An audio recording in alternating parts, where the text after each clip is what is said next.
വലിയ പ്രതിഷേധമാണ് കൊണ്ടുവരുന്നത്.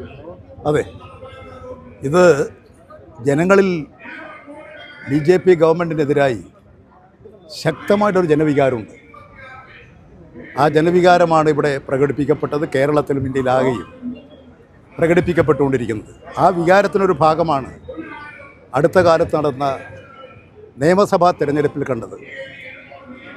BJPക്ക് ദയനീയമായ തിരിച്ചടി അടുത്ത കാലത്ത് നടന്ന തിരഞ്ഞെടുപ്പുകളിലും കാണാം.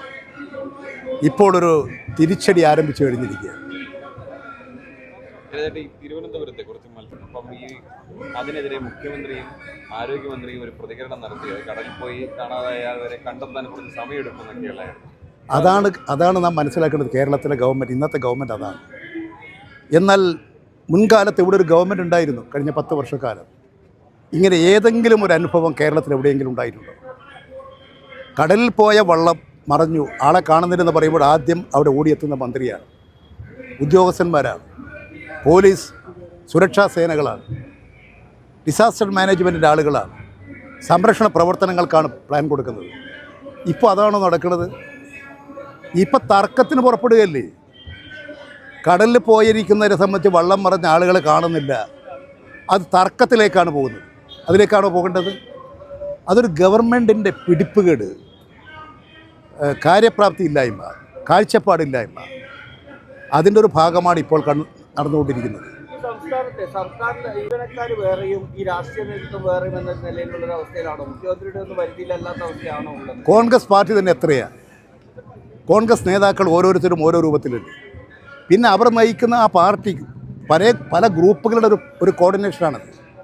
അങ്ങനെയുള്ളൊരു പാർട്ടി നയിക്കുമ്പോൾ അതിൻ്റെ പിന്നിൽ അണികളും ഇതുപോലെ തന്നെയാണ്, അവരെ ഉദ്യോഗസ്ഥന്മാരും അതുപോലെയാണ്. ഇപ്പോൾ എല്ലാവർക്കും എന്ത് വേണം? അവരവരുടെ സ്ഥാനം ഉറപ്പിക്കണം. UDFലെ സർക്കാർ ഉദ്യോഗസ്ഥന്മാർക്ക് പ്രമോഷൻ വേണം, വഴിവിട്ട് ആനുകൂല്യങ്ങൾ നേടണം. അതിൻ്റെ പരക്കം പാച്ചലാണ് ഇപ്പോൾ നടന്നുകൊണ്ടിരിക്കുന്നത്. ഒരു മാനദണ്ഡം ഇവിടെ പാലിക്കുന്നുണ്ട്.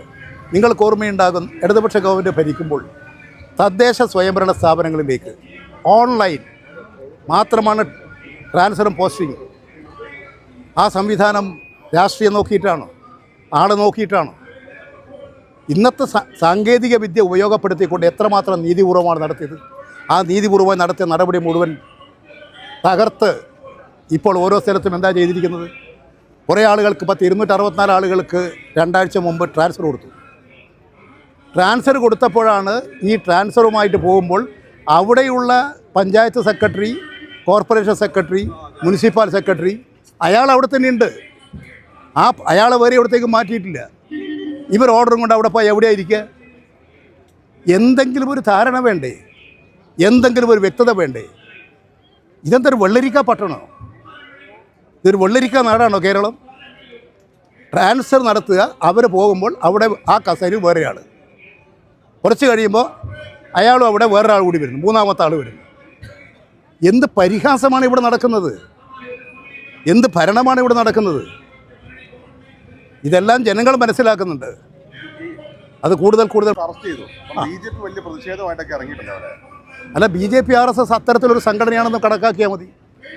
അവർ സ്ത്രീത്വത്തെ മാനിക്കുന്നവരല്ല. എത്ര തെറ്റായിട്ടാണ് അദ്ദേഹം മോഹൻദാസ് പറഞ്ഞത്?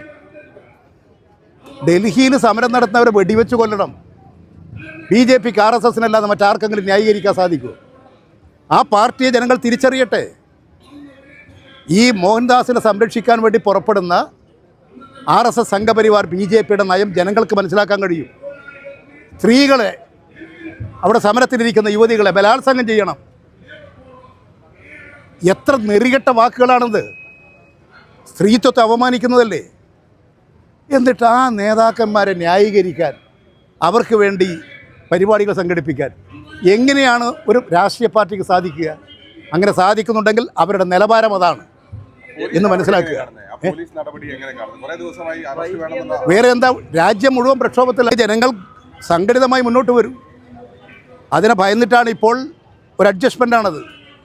അതെനിക്ക് തോന്നുന്നത് RSSും BJPയുമായിട്ടൊരു അഡ്ജസ്റ്റ്മെൻറ്റ് എവിടെയോ നടന്നിട്ടുണ്ട്. അല്ലെങ്കിൽ എന്തുകൊണ്ട് നേരത്തെ അറസ്റ്റ് ചെയ്തില്ല?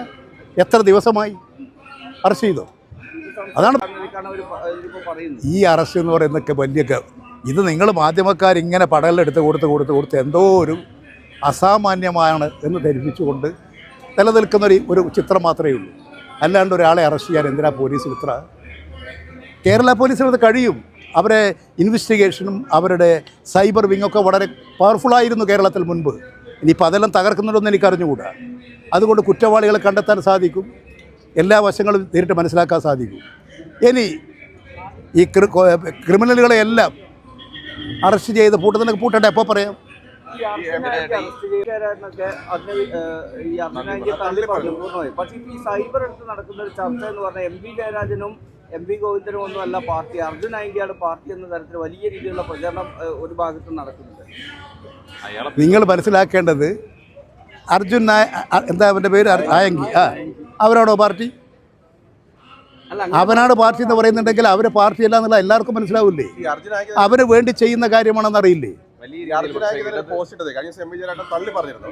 അപ്പൊ പോസ്റ്റ് ഇട്ടത് എന്താ വെച്ചാൽ എം വി ജയരാജൻ പിന്നിൽ നിന്ന് കുത്തരുത് എന്ന് പറഞ്ഞുകൊണ്ടാണ്, ഞാനാണ് പാർട്ടിക്കാരൻ, ഞാൻ പാർട്ടിക്ക് വേണ്ടി വല്ല കഷ്ടപ്പാടുകൾ ചെയ്യുന്നതുകൊണ്ടാണ് ഈ അർജുനായിക്ക് പോസ്റ്റ് ഇട്ടിരിക്കുന്നത്. അതാണ് ഈ ചർച്ചയ്ക്ക് വഴി. അല്ല, ഇപ്പം നാളെ നിങ്ങൾ വന്നിട്ട് ഞാനാ പാർട്ടി എന്ന് പറഞ്ഞാൽ ഞങ്ങളൊക്കെ എന്താവും? നിങ്ങൾ വന്നിട്ട് പറയുന്നത് പത്രക്കാലം ഞങ്ങളാ പാർട്ടി, കമ്മ്യൂണിസ്റ്റ് പാർട്ടി, മാർക്സിസ്റ്റ്, ഞങ്ങൾ എന്താ ചെയ്യുക? അത്രയും നിങ്ങൾ കണക്കാക്കണ്ടു.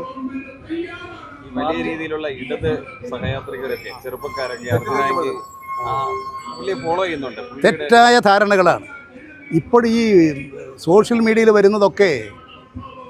അതൊരു പ്ലാൻ വർക്കുണ്ട് അതിൻ്റെ പിന്നിൽ. നിങ്ങൾക്കൊക്കെ അറിയാതെ ഈ ലൈക്ക് ചെയ്യുക, അതിന് പബ്ലിസിറ്റി കൊടുക്കുക, അതിന് വേണ്ടിയിട്ടുള്ള ലിങ്ക് കൊടുക്കുക, ഇങ്ങനെ ചെയ്യുന്നതിന് വേണ്ടിയുള്ള ഒരു നെറ്റ്വർക്ക് ഉണ്ട്. ആ നെറ്റ്വർക്കിലൂടെ ഒരുപാട് ആളുകളെയൊക്കെ വന്ന് ഇത് ലക്ഷങ്ങളുടെ കണക്കൊക്കെ പറയും. ഇതൊന്നുമില്ല. അങ്ങനെയുള്ള സംവിധാനങ്ങൾ ഈ രംഗത്തുണ്ട്. അത് കമ്മ്യൂണിസ്റ്റ് പാർട്ടി, മാർക്സിസ്റ്റ് അറിയാത്തവരാണോ കേരളത്തിലെ മലയാളികൾ? ഞങ്ങളെക്കുറിച്ച് നല്ല വിശ്വാസമുണ്ട്. ഞങ്ങൾ എന്താണ് എന്ന് ഞങ്ങളെക്കുറിച്ച് നല്ലതുപോലെ മനസ്സിലാക്കിയിട്ടുള്ളവരാണ് കേരളത്തിലെ ജനത. അതുകൊണ്ട് ഇങ്ങനെയൊന്നും നടത്തിയാലൊന്നും ഞങ്ങളെ തോൽപ്പിക്കാൻ കഴിയും. സോഷ്യൽ മീഡിയയിലെ അർജുനായിക്ക് അനുകൂലികൾ സിപിഎമ്മുകാരല്ല.